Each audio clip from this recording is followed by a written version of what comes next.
नमस्कार मित्रांनो, सध्या सर्वच भागात पावसाचे प्रमाण खूप मोठ्या प्रमाणात आहे। त्यामुळे सध्या जमिनीमध्ये खूप मोठ्या प्रमाणे बुरशीचं प्रमाण झालेलं आहे। त्यासाठी आपल्याला कांदा पिकामध्ये पहिली फवारणी साप घ्यायचा आहे मित्रांनो। त्यामध्ये कार्बोडंजिम प्लस मेनकोजेब आहे मित्रांनो। आपल्याला 200 लिटर पाण्यासाठी मित्रांनो ते 500 ग्रॅम घ्यायचा आहे मित्रांनो। तसेच त्याबरोबर आपल्याला मित्रांनो त्याच्यामध्ये सिलिकॉन घ्यायचा आहे मित्रांनो। त्याच्यामुळे आपल्या कांदा पिकामध्ये रोगप्रतिकारक शक्ती चांगली होते। त्यामुळे रोगाचा प्रादुर्भाव कमी प्रमाणात होतो। त्यामुळे आपल्या कांदा पिकामध्ये वाढ होण्यास मदत होते। तसेच त्याच्यामध्ये आपल्याला BASF कंपनीचं इम्युनिट नावाचं एक औषध आहे मित्रांनो।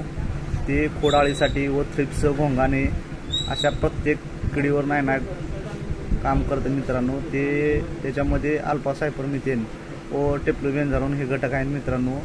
कारण जमिनीमध्ये खोडाळीचा प्रादुर्भाव हे सोयाबीन पिकामध्ये दिसून आलेला आहे।